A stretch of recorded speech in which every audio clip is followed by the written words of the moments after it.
Imagine this. You and your friend who are big RTS fans are discussing with each other late one night. Who would win between your favorite players, Hera versus Scarlet? The problem would be they would never find a satisfying answer. Each had their own strengths, but how could you compare two pros in completely different games simply tied together in the same genre? They couldn't play each other in their main games because one or the other would have an advantage. But what if they played a different game? A game they both hadn't played yet, but could start around the same time? A scenario like this happened maybe once in a decade, and with the announcement of Age of Empires 4, it became a reality. AoE 4 couldn't have come at a better time. The RTS competitive scene hasn't had a high budget game in over a decade, and the genre had more or less plateaued. A AAA game produced by Rogue Studio rushed in a lot of optimism for players who either weren't completely satisfied with the state of their game, or just wanted to try something different. Age of Empires 4 was potentially a fresh start. It was announced that AoE 4 would have its very first premier tournament on November 6th, just a week after the game's launch. With a whopping $20,000 prize pool the size of a 512-man bracket, it would be the biggest RTS bracket to date. It would be branded as Genesis, catching the attention of any competitor who had been debating on whether or not to give the new game a try. It was clear that this league would be giving it all to make AoE 4 an esport. But with Genesis being the first big tournament in Age of Empires 4, they would have to lay the foundation on how the game's rule set would look like, and they had a lot of unique problems. One of which was having to seed players from many different games without even knowing their current AoE 4 skill or how to measure it. Their solution? Seeding the top 40 players from ladder rankings, and the remaining 24 ranks by the notability in other RTS games, which essentially would create a ladder qualifier for the first 9 days of the game's launch. All things considered, it wasn't a bad plan, except with the announcement of the tournament and their solution to seeding, it seemed to invoke a storm of problems for Genesis. Just a couple weeks before launch, after what seemed to be the end of beta and stress tests, it was revealed that there had been a third beta for creators only, which for the first week was under NDA and then the subsequent week after was lifted for creators to get a head start in content. Seems fair enough, right? Content creators needed material for the newly hyped game and they needed extra time to prepare, but some people weren't just creators. Competitors who happened to also make content to keep afloat were taking full advantage of the situation to get a head start, as well as other pros who managed to opt in the closed beta with connections. What would have been a fair start to ladder qualifiers suddenly felt spoiled by the early access, but with their hands tied, Genesis had no choice but to move forward with the original plan. Things wouldn't be getting any better though. As soon as the ladder qualifier launched, people were starting to see that the game didn't seem 100% complete. Weird pathing bugs, strange map generation was a common occurrence, but a player named TopCon made it his mission to find all the game-breaking bugs he could find. His biggest discovery, with the help of player Jordian, would be what people would always remember as the thing that completely ruined not only the ladder qualifier, but the ladder experience for everyone who played. So what was the bug? Mongols, as a nomadic civilization, could up and move just about any building they could make, and with this, there was an upgrade to make those buildings move from point A to point B 50% quicker. Except, for some reason, on launch, it wasn't just 50%, but 100% quicker. And for a person who boldly named themselves TopCon, it was only a matter of time until it was found out. But you might be asking yourself, so what if they can move their buildings a little quicker? What difference does it make? Well, that's what most people thought until they saw this.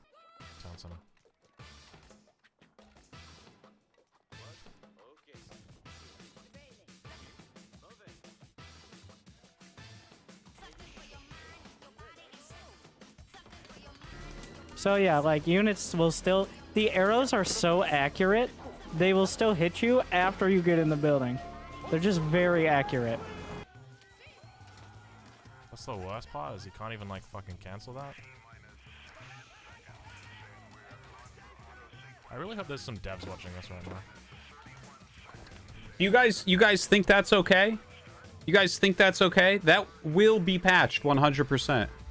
That's disgusting. The fact that you think that that's okay for a human to do that, you find something completely broken, you just do that every time? Nah, fuck that. He's a low-quality human being. He's not good at games. It's just completely cheese.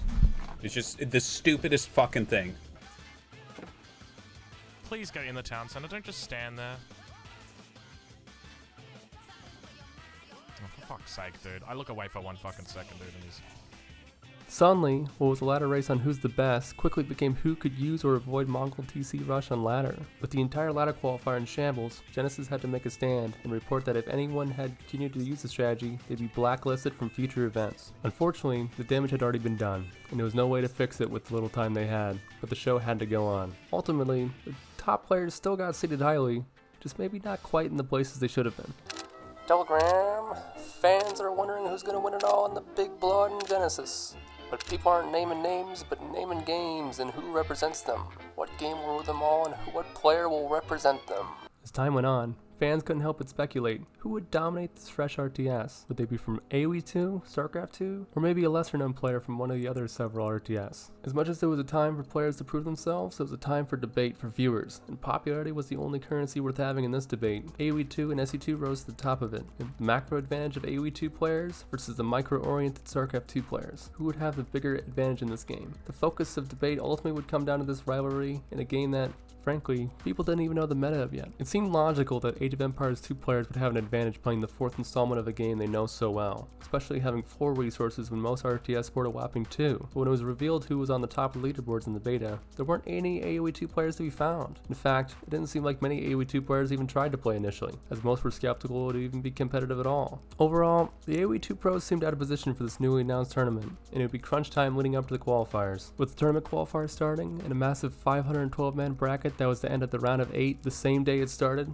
best of ones would be the name of the game, and it was every man for themselves, as no matter who you were, you'd have to progress the gauntlet before even thinking about getting qualified to the main event. Now, it's not completely known what distribution of game backgrounds for every player was for the open qualifier, but by the time it hit round of 64, just a few rounds before qualification, it looks something like this. Overall, a pretty expected result for many, except the diehard fans who might have expected total annihilation, but those numbers would only get tighter as the rounds went on until there were only 8 qualified players, and some games would never make it. So, after all that, who ended up in the top 8? After everything, we have 3 AoE 2 players, 3 StarCraft 2 players, and notably 1 Age of Mythology and Age of Empires Online player. Everyone who qualified for the top 8 was given just a week worth of time to prepare for the round of 8 match, and the next day they would have to play not only the round of 4, but if they won, the finals as well. There's a lot to say about all 8 players and their backgrounds, play styles, and how they became the people they are, but we're just here for the finals, aren't we? Units, veteran archers now coming in. Lucifron in a commanding loss, but now Lucifron tapping out. Viper moves through to the next round. Good game gets called.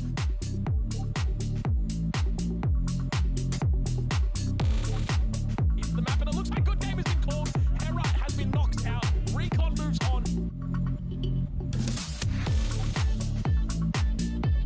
Good time, and the Mister really using it to his strength. And now we see good game getting called.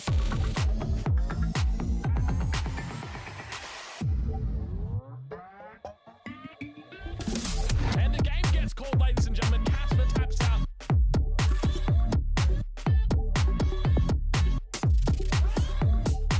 And GG getting called right there. Recon tapping out, realizing it was only a matter of time until those trebuchets took out the town center.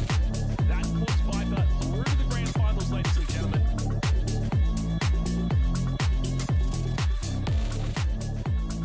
There goes Vortex, and the Mista goes into the grand finals of EGC Genesis. The Mista versus the Viper. Now I know what you're thinking, but trust me, it doesn't work. I've tried. Now you might be asking yourself, an Age of Mythology player versus an Age of Empires 2 player? I thought it was StarCraft 2 versus Age of Empires 2. How did he beat so many StarCraft 2 players to get here? But depending on who you ask, you might have heard he was the favorite. You see, while everyone was debating on StarCraft 2 versus Age of Empires 2, the Age of Mythology community were quietly cheering on the Mista to be the champion, and they had good reason to believe in him. The Mista started competing at a young age of 12 years old in 2004, where he was ranked top 100 in Europe in Age of Empires Conquerors. He'd go on to play many different titles such as StarCraft 2 and maintain #1 rankings in games such as Age of Empires Online and Age of Mythology. The Mista is so well known for his dominance in Age of Mythology, he's referred to as one of the 3 M, where it is said that if either the Mista, Magic, or Magyar sign up for a tournament, it will certainly be won by one of them. Despite being the Zeus god who's well known in Age of Mythology for being one of the best players who ever lived though, for the Mista, gaming is just a hobby for him. His day job is farming in northern Greece, growing nearly 500 fields of cotton and corn. It's unclear whether the Mista would have wanted to pursue pro gaming, but one thing is clear, the Mista loved Age of Mythology. Despite playing nearly every RTS at a high level, he always came back, and as the game's popularity fizzled out, so would the Mista. Contrasting story to his opponent, the Viper. The Viper from the beginning of this tournament was AoE 2's champion. He was the GOAT of AoE 2, and he was looking for a new challenge in the form of AoE 4. How could he not win? Ever since getting back into the game in 2009, the Viper would make a name for himself. After just a couple years of playing seriously, the Viper had become well known as a strong ladder player. And in 2011, he'd have his debut major tournament in the form of World Clan League 7, after being recruited by Degal since recognizing his skill level. Slowly over time, the Viper would solidify himself as the GOAT of AoE 2, and eventually, the Viper would be able to use his tournament results and ability to make content into a career path and move to Germany in 2019. After the Definitive Edition, AoE 2 gained a resurgence and allowed players like the Viper to flourish in this new growth of a game that had been out for nearly 2 decades. Today, in 2022, he streams consistently on Facebook to his fans and steadily grows his stream as a professional player as well as an entertainer. Two very similar ideals, following their passion for the game they love, but ending up in completely different life circumstances. Brought together now in a very unique scenario in AoE 4, with the drive to win on November 14th, 2021, Worlds Collided. The series starts off with the Vipers English versus the Mrs. Abbasid. Abbasid has quickly become the Mrs.'s iconic civilization throughout the tournament, notably using siege engineering to proxy siege outside his opponent's base and push very aggressively. The Viper, on the other hand, is playing one of the most aggressive feudal civilizations in the game, and will be looking to end the game as quickly as possible before this Mista can get siege out in time. Main thing that I am concerned about for the Mista, and this isn't a balance issue, this is just me being concerned, is his gold spawns. Take a look at that. He's got 3 golds up on this northern face of his base. So in the event that Viper comes in, puts a little pressure on this gold mine, he's not going to have anywhere to run. The Viper starts off with a very quick longbowman attack, but he just can't get anything done with it. If it comes to it, I think he's actually got enough units here to be able to put the Viper down. This is just enough units to scare Viper away. He doesn't want to take the fight, but he can take the fight if he needs to. And as you said, it's all about getting that castle age, and that berry bonus helps him get a decent amount of food in, and he's going to be the first one to click up to castle age by far. The Mista deflects everything, and ends up getting castle age much quicker than the Viper, and never lets go of his lead. Just cleaning up all those spears on the front line. Mangonel reloading, beginning to move forward as a couple archers move back towards that Springald, and Viper realizes he might be in trouble as he needs to get up to the castle age, and he needs to get up right now. This is the end for Viper in game number 1, and he calls it! GG over to the Mista, a little bit of an upset. Game 2, the Vipers Mongols versus the Mrs. French on Dry Arabia. Mongols and French were some of the most volatile civilizations when the game first came out. In the start, it was believed French were by far the best civ. That was until the power of Mongols was fully realized. And by now, the Mongols' power spike was reaching its peak. And in the hands of the Viper, no one could be ready. The Viper starts the game off with a tower rush, accompanied by pikemen. The base of the Mista, we have an outpost coming down on the opposite side of the gold mine. So this is going to be able to defend this gold mine completely. It's going to mean that his opponent, Viper, isn't going to be able to get any guaranteed effect from his enemies, or from his outposts. If he extends it a little bit more to the north, it's pretty much going to prevent Viper from towering that gold mine, and he's going to have a super safe gold at the back. The Mista, expecting this, has already begun defending his gold, and seemingly holds off the Viper's aggression. The Viper slowly reorientates his outpost to the wood line, and keeps on the pressure. Here come the Rams though from Viper, and this angle is more than exposed. It's jostling for position now underneath this town center as 2 battering rams begin to batter down the hatches. We see the Knights on the front line getting skewered by their opponents as the spears manage to connect, and there's a lot of spears underneath here, but I don't know whether it's going to be enough as the scouts now get on top. It seems like the Mista has successfully defended his base, but the Mongol economy is kicking in, and the Viper doesn't stop. Yeah, Viper actually looking very strong right now in this Mongol matchup against the French. And honestly, if he pushes in, okay, I'm actually thinking this might be a good game for the Mista. This is the issue. Springalds. So part of the reason why the Mongols are so damn strong at the moment is because they're able to construct this siege with their improved siege engineering. I tell you what, watching these matchups between the Mongols and the French, it really makes me start to respect the Mongols a lot more.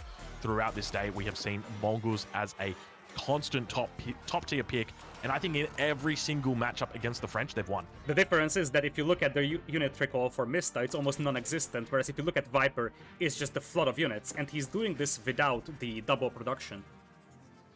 And the Springboards are just tearing apart whatever has left of Mista's army. He taps out, and Viper evens the series out. Maybe it was the Mista being rusty from not playing a tournament in a while, or maybe it was not being used to long hours in a row.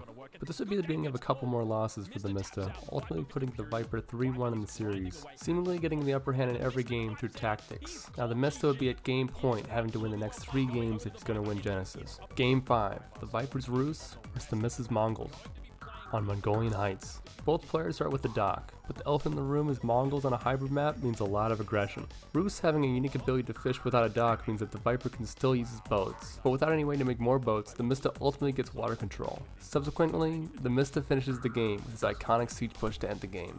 So many Springilds out on the field because of those men-at-arms. They're able to produce them incredibly fast. Now going to be taking down that Springild tower. In this game very, very safely. He never overcommitted, and for now he's going to wait as well to go into Imperial, but Viper says no, it's over. Viper just tapping out. His opponent doesn't even get the chance to finish him off. Game 6, the Vipers Abbasid versus the Mrs. French on Hillendale. Hillendale is a very closed off map. It leads to a very castle focused game, which will be perfect for the Vipers since he's playing Abbasid. A very strong civ for siege pushing early on, something that the Mist is known for doing. The Mista though, in response, picks French, a civilization that's usually known for their feudal rather than a castle age. Everyone is wondering, what's the Mista got up his sleeve? Does the Mista have the answer for the strong timing that no one's figured out yet? At the moment, the Mista's sitting on 105 stone. Is he gathering up more? Oh my lord, is Mista doing it? Is he going for a triple TC with the French? Is that even legal? And it looks like we have a second layer of woes coming in. Now the thing I'm thinking more and more with that stone being gathered is that even if you drop a third TC, which seems likely now with those resources, you could still keep some of your villagers on stone. And if you remember the Boulder Bay game, Mista actually went for stone walls and defensive towers on it with Springolds. That could also work, stopping the aggression from Viper. It is. This is beautiful. This is artwork right now. We are witnessing right now the pinnacle of Age of Empires meta developing right before our eyes. Does he spot? Oh, let's go. He spots out the first segment. Does he spot out the second segment though? Because that's going to be the giveaway. He does spot out the second segment. So maybe he looks at that and realizes, hold on a minute. He thinks I'm going to go for a Springild timing push. I'm going to add a town center behind it, and I'm going to go for 3 TCs. We have got the battle of the brains right now, Lidacor. The Viper sniffed it out immediately and quickly took a third TC, leaving the Mista with defense that wouldn't be helping anything. With the Viper's economy booming, all was left was to take control of the map, slowly but surely spreading over like a Viper. If you just look at the army numbers, it also looks quite promising for Viper. Mista at 54, Viper at 66. And keep in mind, Viper is up in the Imperial Age right now. Mista is fighting for his life against Imperial, Elite, Spearmen.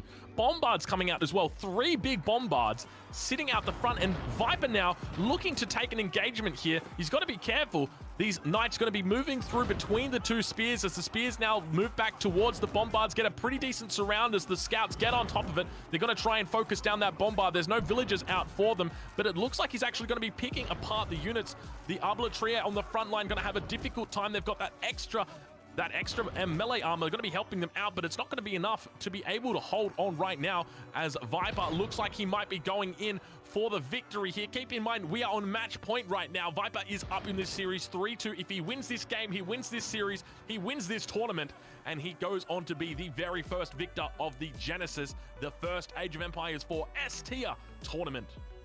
Mista is through the worst. He actually neutralized the sacred site, so at least he's no longer on a timer, but he's stuck in Castle Age, and you see Viper already has 45 towers with cannon emplacements over here. It's going to be a very difficult fight from this point on for Mista.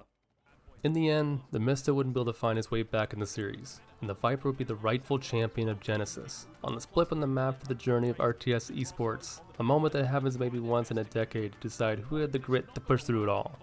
And I like to think that maybe, just maybe, somewhere that late night question between 2 friends was resolved. Who would win between the Viper and the Mista? Of the very first S-tier Age of Empires 4 event, winning Genesis and taking the game by storm.